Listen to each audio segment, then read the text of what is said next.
Tuhan firman-Mu ajaib, kekal meski gunung menghilang. Tiada huruf yang gagal, tak terpatahkan siasat. Hidup seperti-Mu ya Allah, lebih dari emas. Aku bersaksi kitab-Mu, kitab yang suci. Terdengarkan firman-Mu, hibur hati yang luka. Terangilah langkahku kemanapun ku pergi. Biarkanlah firman-Mu berkuasa atasku. Ubahkanku, bebaskanku, ku mau menyenangkan-Mu. Salam jumpa pemirsa terkasih, saya menyambut Anda sekalian dimanapun Anda berada dalam episode terbaru program studi harian kita Semua Kitab Suci. Kita masih mempelajari surat Ibrani, khususnya pasal tentang iman yang sangat terkenal, yaitu pasal 11. Dan kita telah mencapai ayat 5, 6, dan 7. Di episode sebelumnya kita sudah memulai pembicaraan tentang tokoh pertama dari para pahlawan iman, yaitu Habel. Kita belajar bahwa Tuhan memuji Habel dengan menerima pemberiannya. Saya ingin mengatakan bahwa pujian terbesar datang dari Tuhan. Tuhan memuji dia dengan menerima persembahan-persembahannya. Ada banyak orang yang mengandalkan pujian dari orang-orang lain. Banyak orang yang membanggakan diri, memamerkan diri. Karena orang mengatakan tentang mereka bahwa mereka adalah orang yang saleh, benar, dan baik hati. Atau katakanlah bahwa mereka beribadah dengan cara yang dapat diterima. Jangan menerima pujian dari orang lain tentang ibadahmu, persembahanmu, ataupun doamu. Selalu carilah pujian dari Tuhan. Jika pujian itu langsung dari Tuhan, maka Anda berada di jalan yang telah benar. Jangan bergantung pada apa yang dikatakan orang lain tentang Anda, ibadah Anda, cara beriman Anda, cara mendekatkan diri pada Tuhan. Itulah sebabnya Tuhan memuji Habel dengan menerima pemberiannya. Mengapa? Karena ia berjalan di jalan yang direncanakan Tuhan, yaitu jalan pengorbanan. Atau izinkan saya katakan cara mendekatkan diri kepada Tuhan berdasarkan pengorbanan Kristus. Hari ini kita akan mulai dari ayat 5, 6, dan 7. Dan untuk memulai izinkan saya untuk menyambut tamu kehormatan di studio, seorang hamba Tuhan, Dr. Farid Zaki. Selamat datang Dr. Farid. Terima kasih. Kami juga menyambut hadirin di studio, selamat datang. Kita akan memulai pembelajaran sesaat lagi, tetaplah bersama kami.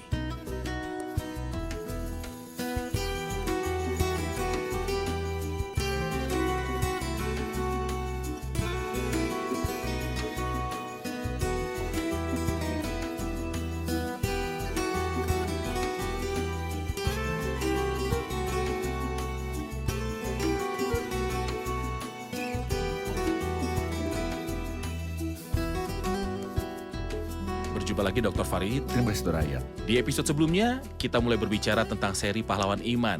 Kita berbicara tentang tokoh pertama Habel.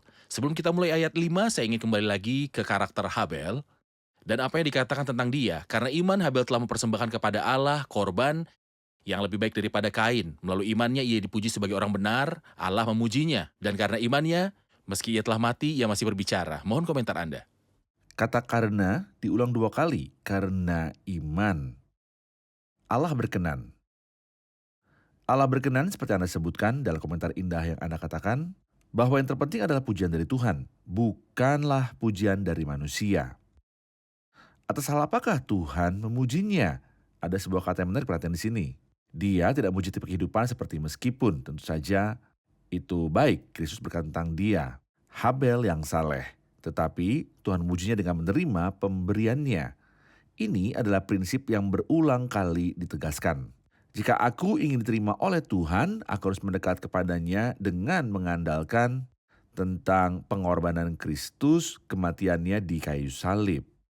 Kemudian di bagian selanjutnya mengatakan karena iman, dan ia masih berbicara sesudah ia mati. Habel meninggal. Sejak kapan? Hampir 6.000 tahun yang lalu sejauh ini. Apakah dia masih berbicara? Iya. Apa yang dia katakan? Dia mengatakan, apa yang kita katakan? Wahai manusia, apakah kalian ingin diterima oleh Tuhan? Ya, kami ingin. Apakah Anda ingin menikmati kedamaian dengan Tuhan? Ya. Apakah Anda ingin memiliki hati nurani yang damai? Ya. Anda harus datang kepada Tuhan, menaruh kepercayaan Anda pada darah Kristus. Baik, terima kasih. Kita akan beralih ke ayat 5 yang berbunyi, karena iman Henokh terangkat supaya ia tidak mengalami kematian, dan ia tidak ditemukan karena Allah telah mengambilnya. Sebelum ia terangkat, ia dipuji karena ia berkenan kepada Allah. Di sini kita akan berbicara tentang tokoh kedua, yang adalah Henokh. Ya, Anda katakan kita melihat dalam diri Habel kemenangan atas dosa. Apa yang Ya. kita lihat dalam Henokh? kita melihat kemenangan atas kematian yang merupakan upah dosa. Mohon ceritakan secara historis tentang Henokh, di mana dia disebutkan dalam kitab pertama Alkitab, dan apa konteksnya? Pertama kali kita membaca mengenai Henokh. Omong-omong arti Henokh adalah penyerahan diri. Apakah arti Habel, supaya pemirsa kita terkasih Ya, dapat terima kasih mengikuti bahwa Anda kita? mengingatkan saya. Habel berarti uap, angin sepoi-sepoi. Ini menunjukkan ia kemungkinan besar meninggal muda. Kehidupannya seperti uap atau angin sepoi-sepoi. Apa arti nama Henokh? Penyerahan diri. Konsekrasi. Penyerahan diri. Kehidupannya sesuai dengan namanya. Dalam dia kita melihat konsep penyerahan diri. Secara historis, kita baca mengenai Henokh dalam Kejadian 5. Pasal ini, jika saya boleh katakan, adalah halaman kematian dalam Alkitab. Kita membaca di dalamnya mengenai 10 orang, dikatakan mengenai 9 diantaranya, hidup dan mati. Dan satu pengecualian, Henokh hidup dan kemudian ia tidak ditemukan karena Allah mengambilnya. Tetapi juga Henokh adalah orang yang hidupnya paling singkat pada era sebelum banjir dan rata-rata usia adalah 900. Tetapi orang ini hidup 365 tahun. Seolah ia hidup sampai apa? Yang sesuai dengan hari-hari tahun kita sekarang. Ia adalah orang pertama yang kita baca tentangnya yang diambil ke surga hidup-hidup tanpa mati. Kemudian kita baca tentang Elia, diambil hidup-hidup ke surga. Tetapi Henokh itu lebih awal. Tuhan ingin mengatakan melaluinya bahwa akan ada waktu nanti. Setelah ribuan tahun ketika Aku mengambil orang-orang lain yang hidup ke surga tanpa merasakan kematian. Apa kita pahami mengenai Henokh? Era di mana ia hidup, dan itu adalah sesuatu yang banyak tidak kita perhatikan ketika mereka baca ceritanya adalah era sebelum banjir. Apa karakteristik sebelum banjir? Karakteristik orang-orang di era ini dirangkum dalam 2 hal. Kekotoran, korupsi, bumi telah rusak. Bumi berbau busuk karena tingkat kotoran di dalamnya. Hal kedua, teorisme, ketidakadilan, dan kezaliman. Nephilim ada di bumi pada hari-hari Nephilim. itu. Dunia sangatlah mengerikan. Orang itu hidup dalam suasana ini. Akan hal yang indah adalah bahwa meskipun semua ini dengan iman dan hubungan harian dengan Allah, ia bisa berkenan pada Allah dan berjalan bersamanya. Hingga Allah berkata kepadanya, Henokh, apakah engkau keberatan jika Aku mengambilmu? Ia berkata, saya harap. Allah berkata, Aku akan mengambilmu. Henokh berkata, saya percaya bahwa engkau akan mengambilku. Dari sini kita memahami bahwa dengan iman Henokh diambil naik supaya ia tidak mengalami kematian. Tentang dia disebutkan dalam kitab Kejadian, Henokh hidup bergaul dengan Allah. Ya. Kami ingin tahu lebih banyak, Henokh berjalan dengan Tuhan. 2 orang terkasih berjalan bersama satu sama lain. 2 orang berjalan bersama kecuali mereka telah sepakat untuk bertemu, artinya ada persahabatan di antara mereka. Artinya ada ucapan timbal balik di antara mereka. Atau bahwa masing-masing berbagi rahasia dengan temannya. Di sini saya melihat bahwa hubungan dengan Allah bukanlah kewajiban. Bukan kewajiban. Saya kasihan kepada banyak yang berkata saya melaksanakan kewajiban. Saudara, apakah hubungan Allah menjadi beban berat? Yang mengharuskan Anda menjalankan kewajiban? Hubungan dengan Allah adalah persahabatan yang indah. Kita berjalan bersama, kita bicara bersama sebagai sahabat terbaik. Sama seperti salah satu penulis atau penyair menulis lagu itu, dan ini adalah hubungan persahabatan, kebaikan, dan kasih. Tuhan bergaul karib dengan orang yang takut akan Dia, dan perjanjiannya diberitahukannya kepada mereka, dan sampai hari ini Anda dan saya semua pemirsa membutuhkan agar hubungan harian kita dengan Allah menjadi hubungan persahabatan. Bukan kewajiban atau hubungan yang penuh ketakutan. Atau hubungan yang hanya untuk menyenangkannya agar ia tidak marah kepada saya atau memperlancar urusan saya. Bagaimana kalau hubungan dengan Tuhan dibatasi hanya beberapa jam seminggu, jam ibadah, di tempat ibadah manapun, aku mendekat pada Tuhan. Ya. Aku menyembahnya pada saat ini, dari jam ini ke jam itu. Berkali-kali dalam sehari ataupun seminggu sekali. Itu adalah waktu-waktu ibadahku. Apakah ini hubungan yang benar? Tidak pernah. Ini bukan berjalan bersama Tuhan. Hubungan dengan Allah, saudara, ayat bukan sekali seminggu atau pada kesempatan-kesempatan atau beberapa kali sehari. Hubungan dengan Allah adalah hubungan sepanjang hari. Benar. Kemanisan hubungan ini adalah bahwa itu adalah hubungan saling memberi dan menerima. Jika saya ingin menerapkannya pada mereka yang memiliki Alkitab dan orang-orang beriman sejati, saya berkata, Ketika saya baca Alkitab, saya mendengarkan suaranya. Kemudian ketika saya berdoa, ia mendengar suara saya. Sepanjang hari kami tetap dalam persekutuan dan komunikasi bersama. Benar. Jika saya ingin untuk melihat Habel sebagai tipe orang beriman atau orang beriman yang telah meninggal, dan untuk melihat dalam diri Henokh orang-orang beriman yang tidak akan melihat kematian, Tepat. mohon jelaskan tentang orang mati dan orang hidup saat Tuhan datang. Sesuai dengan wahyu yang diberikan Tuhan kepada Rasul Paulus disebutkan dalam 1 Tesalonika pasalnya yang keempat, ia berkata bahwa Tuhan sendiri dalam kedatangannya untuk mengambil jemaat ke atas, sebab pada waktu tanda diberi, yaitu pada waktu penghulu malaikat berseru dan sangkakala Allah berbunyi. Apa yang terjadi tepat pada saat ia turun? Dan mereka yang mati dalam Kristus akan lebih dahulu bangkit. Pertama, Sesudah itu kita yang hidup, yang masih tinggal, akan diangkat bersama-sama dengan mereka dalam awan menyongsong Tuhan di angkasa. Demikianlah kita akan selama-lamanya bersama dengan Tuhan. Jelas bahwa akan ada dua kelompok. Satu kelompok orang mati, mereka akan dibangkitkan dari kuburan dengan otoritas pemberi hidupnya. Jika tubuh kita berubah untuk memiliki tubuh yang sesuai dengan surga, kita akan ditemukan dan kedua kelompok bersatu bersama. Di awan-awan yang kita akan melihat Kristus, ia akan membawa kita ke rumah Bapa. benar. Pada ayat ke-6 disebutkan sebuah fakta, katanya, dan tanpa iman tidak mungkin orang berkenan kepada Allah. Karena barang siapa mau mendekat kepada Allah, ia harus percaya bahwa Allah ada dan bahwa dia memberi upah kepada mereka yang mencari dia. Dan tanpa iman kita garis bawahi dengan puluhan baris. Apa yang Anda lihat dalam kata-kata ini? Saya melihat satu lagi hukum firman Tuhan. Ngomong-ngomong, dalam surat Ibrani ada 3 hukum yang dimulai dengan kata tanpa. Hukum pertama ada di Ibrani 9 ayat 22. Tanpa penumpahan darah tidak ada pengampunan dosa. Seolah ia berkata ini adalah titik awalnya. Perjalanan Anda bersama Tuhan, yaitu menerima darah Kristus yang telah tertumpah. Dan dosa-dosamu diampuni. Tanpa yang kedua ada di pasal 11 ayat 6. Inkah Anda menyenangkan Tuhan dan menjalani kehidupan yang menyenangkan Dia? Jadi hidup dengan percaya kepadanya, percaya pada firman-Nya, tanpa iman tidak mungkin untuk menyenangkan Dia. Tanpa yang ketiga ditemukan di pasal kedua ayat yang ke-14. Dan karena kekudusan itu tidak seorang pun dapat melihat Tuhan. Di sini ia berbicara tentang yang kedua. Tetapi tanpa iman tidak mungkin orang berkenan kepada Allah. Jika saya ingin berkenan kepada Allah, saya harus percaya pada wahyu-Nya. Saya tidak boleh berdebat tentang apa yang ia katakan. Saya ulangi saudara ayat. Ini tidak mudah bagi sifat kita. Ini bertentangan dengan sifat kita. Maksud saya kecenderungan alami hati manusia.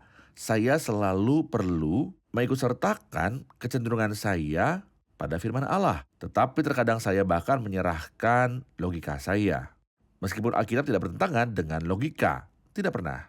Kadang-kadang Alkitab di atas pikiran saya, tetapi itu tidak bertentangan dengan pikiran. Jadi ketika Allah memberitahu saya sesuatu, logika mungkin berkata, bagaimana itu tidak dapat diterima. Tapi jika Allah telah berbicara, saya harus menyerahkan pikiran saya kepada apa yang dikatakan Allah. Terima kasih, kita saksikan laporan dan kembali untuk menjawab pertanyaan. Kami tidak tahu pemirsa yang terhormat apa yang telah dilakukan Henokh sebelum ia melahirkan Metusalah. Alkitab hanya mengatakan Henokh berjalan bersama Allah setelah ia menjadi ayah dari Metusalah. Suatu hari, Henokh memandang anaknya Metusalah saat ia masih bayi kecil dan memahami tanggung jawabnya. Ini adalah titik balik dalam kehidupan Henokh. Kemudian, Henokh mulai berjalan bersama dengan Allah. Pemirsa yang terhormat, jika memiliki anak kecil di rumah, tidak mengubah cara hidup Anda, mungkin tidak ada yang lain yang bisa mengubahnya. Anak-anak kecil menyatakan keberadaan Allah meskipun mereka tidak banyak bicara. Mereka membawa pesan dari Allah kepada kita. Nampaknya Metusalah menyampaikan pesannya kepada ayahnya Henokh.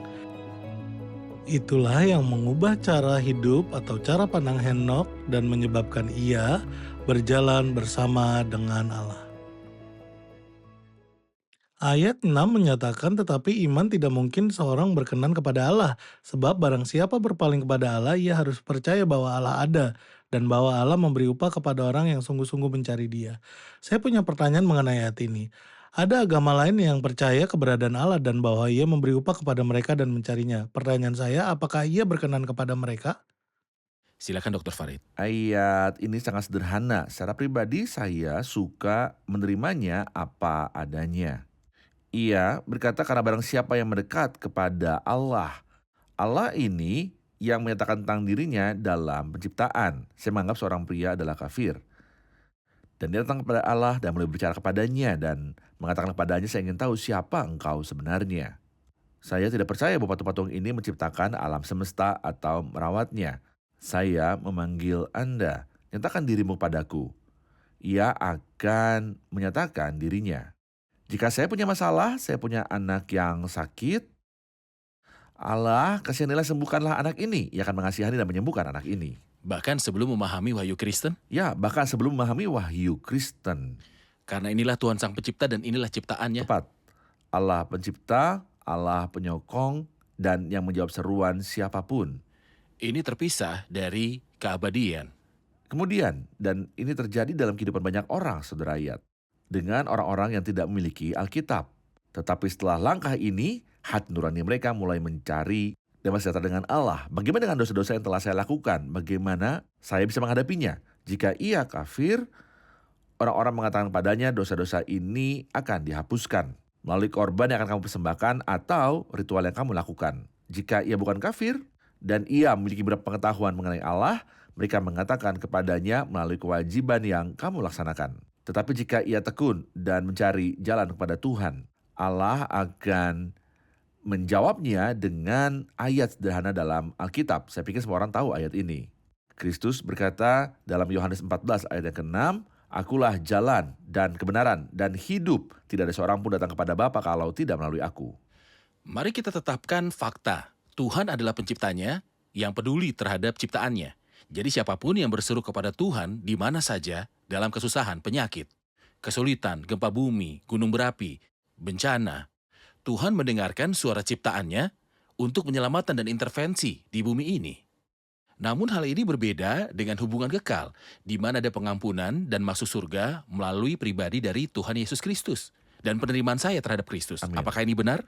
Ini terdengar benar dan alkitabiah. Dalam Roma 1, Rasul Paulus berkata, apa yang dapat diketahui tentang Allah bagi mereka? Kepada siapa? Kepada orang-orang kafir yang tidak memiliki Alkitab untuk dibaca. Bagaimana ia menyatakannya? Melalui penciptaan dan juga alam semesta. Banyak kali kita membaca tentang orang-orang kafir yang menerima wahyu pertama mereka tentang Allah melalui penciptaan.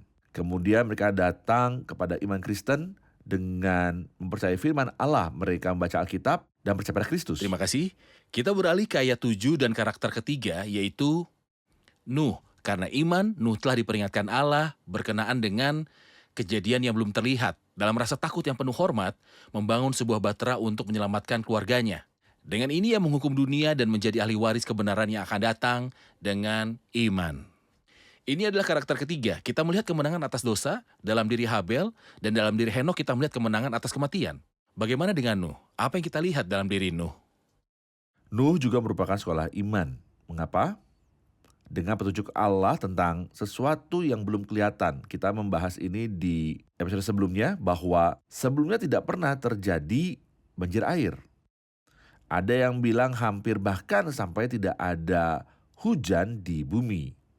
Saya tidak akan mengambil pendapat kedua karena ini hanya pendapat. Tetapi peristiwa-peristiwa yang belum terlihat. Ketika Allah berkata kepada Nuh, aku akan menghancurkan bumi. Dan langit akan membuka jendela-jendelanya dan mata air ke dalam besar bumi dan lautan akan memecah keluar.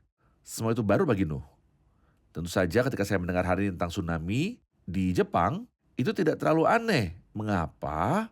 Karena itu hanya banjir kecil di Asia Tenggara, masalah di Samudra Hindia. Jadi ketika Allah berbicara kepadanya berkata, Nuh, karena kejahatan manusia, aku akan menghancurkan dunia. Nuh berkata, iya, tetapi Nuh, aku akan menyelamatkanmu dan keluargamu. Bagaimana caranya Tuhan? Ia berkata kepadanya, kau akan membangun bahtera dan ini rinciannya. Nuh menerima situasinya. Ia mempelajari ukurannya, cara membangun ukuran 3 lantai dan Engkau harus mendapatkan setiap makhluk hidup, jantan dan betina, dan menaruhnya ke dalam bahtera. Saya pikir ini bukan hanya iman sederhana, saudara ayat. Hari ini orang-orang membaca cerita ini dalam kitab Kejadian dan sayangnya mereka menyangkalnya. Orang ini yang tidak memiliki kitab Kejadian menjadi percaya. Karena itu ia memang harus ditulis sebagai salah satu pahlawan. Karena iman maka Nuh dengan petunjuk Allah tentang sesuatu yang belum kelihatan. Hal pertama, Dia takut. dia takut. Melakukan iman menghasilkan ketakutan? Ya. Ketakutan seperti itu berarti ya ada kutukan. Saya sangat senang ketika dalam khotbah kami perkenalkan pernyataan bahwa ada penghakiman yang akan datang kepada dunia dan saya menemukan seseorang takut dan mengambilnya dengan serius. Takut akan menghasilkan pertanyaan apa yang harus saya lakukan untuk selamatkan masuk ke bahtera, yaitu Kristus. Dan larilah dari murka yang akan datang. Benar. Itu sebabnya dikatakan tentang dia dalam rasa takut dan hormat ia membangun sebuah bahtera untuk menyelamatkan keluarganya. Saya ingin berhenti demi menyelamatkan keluarganya. Apa yang Anda lihat di sini? Beberapa pembicara mengatakan tentang Nuh bahwa dia adalah contoh seorang pengkhotbah yang tidak berhasil. Mengapa? Karena dia berkhotbah puluhan tahun dan dia hanya memenangkan 8 orang saja dari seluruh dunia. Ya, untuk seluruh dunia, tapi bagaimana dengan rumah tangganya? Apakah dia seorang imam yang gagal? Apakah dia seorang ayah yang gagal? Kami ingin tahu Nuh di area ini. Saya punya 2 jawaban untuk Anda telah mengungkapkan 2 ide yang indah. Saya melihat bahwa Nuh adalah imam yang sangat berhasil. Mengapa? Saya tidak mengukur keberhasilannya melalui hasil. Tapi saya akan mengukur keberhasilannya melalui ketekunan. Sampai berkhotbah 120 tahun. Sambil membangun bahtera dan semua orang selain keluarganya mengejeknya. Jika saya pergi ke kota dan berkhotbah di sana selama 10 tahun dan orang-orang mengejek, dan kalau nanti ada yang mengajakku ke kota itu akan kukatakan tidak mungkin, tapi orang ini selama 120 tahun berkhotbah dan bertekun, dia berhasil mengatasi ejekan orang, dia adalah contoh bagi saya dan kalian sebagai hamba Tuhan untuk bertekun bahkan jika kita tidak melihat hasilnya. Ini adalah bagian pertama. Mengenai poin yang kedua, cukup bagimu Nuh untuk bangga bahwa engkau mendapatkan seluruh keluargamu bersamamu di dalam bahtera. Dan tidak ada satupun yang binasa di Tidak luar satupun. itu. Anak-anaknya? Tidak satupun. Karena cerita menurut Alkitab, kitab tertua dan paling benar menceritakan bahwa semua anak Nuh diselamatkan bersama dengan istri-istri mereka. Ini tidak seperti film yang diproduksi setahun atau 1,5 tahun yang lalu. Mengandung tahayul bahwa salah satu anaknya hilang di luar bahtera. Benar. Saya ingin menyampaikan pesan praktis yang mendesak kepada para ayah. Bagaimana cara bekerja untuk keselamatan anak-anak mereka? Dari kecil, orang tua hidup dalam kehidupan yang salah di depan mereka untuk membuat mereka mengasihi Tuhan dan Alkitab. Nomor 2, mereka mengajarnya melalui mesbah keluarga. Pertemuan manis itu apakah harian ataupun mingguan. Tempat di mana Alkitab dibacakan dan kita berdoa bersama. Nomor 3, mereka mendorongnya untuk menghadiri sekolah minggu, lalu pertemuan pemuda. Mereka juga harus tekun berdoa untuk dilakukan setiap hari. Baik, terima kasih. Kita akan menerima pertanyaan hadirin. Ayat 7, karena iman ia menghukum dunia. Apa arti karena iman itu ia menghukum dunia? Dengan ini ia menghukum dunia dan menjadi ahli waris kebenaran berdasarkan iman. Apa arti dia menghukum dunia?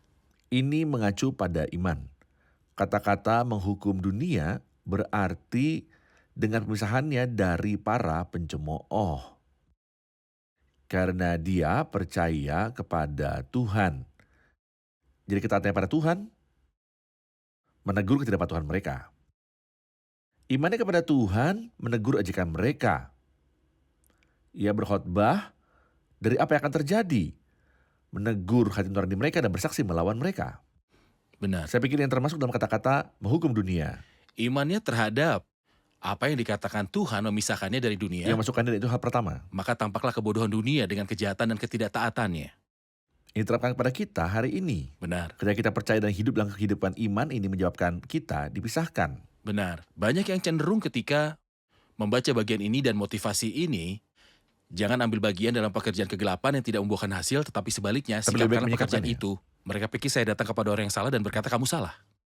Namun salah satu maknanya ialah dengan terpisah dari apa yang salah di dunia, saya mengutuk apa yang ada di dunia. Tentunya 100%. Terima kasih, kita rangkum episode ini bersama hadirin.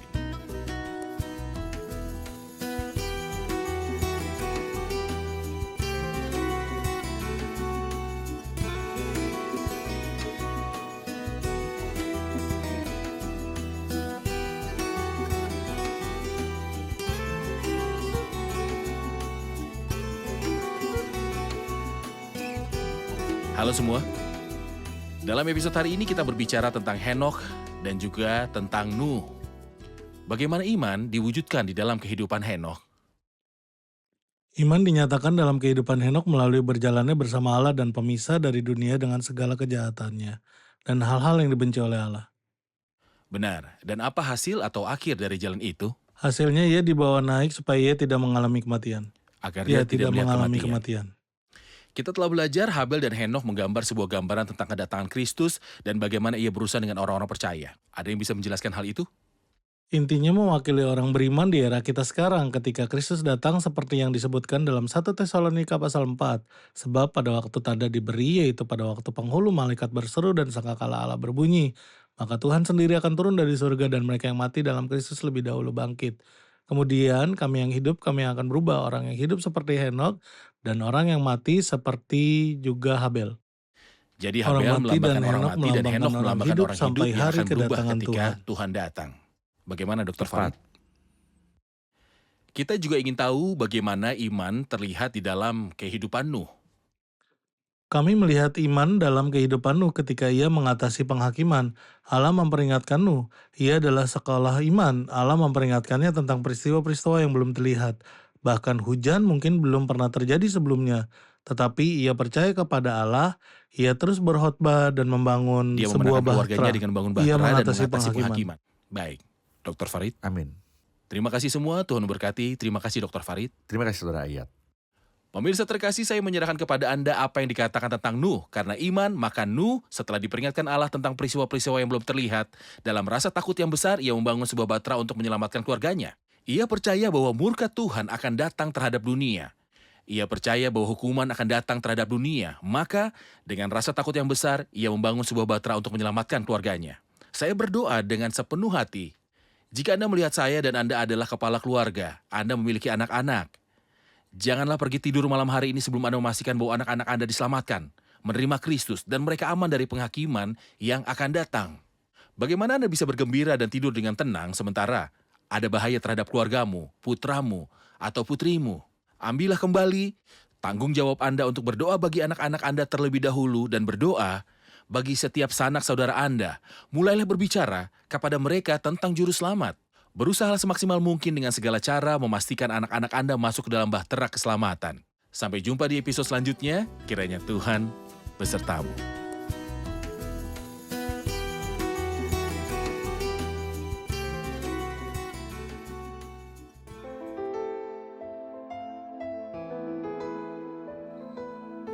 Tuhan firman-Mu ajaib, kekal meski gunung menghilang. Tiada huruf yang gagal, tak terpatahkan siasat. Hidup seperti-Mu ya Allah, lebih dari emas. Aku bersaksi kitab-Mu, kitab yang suci.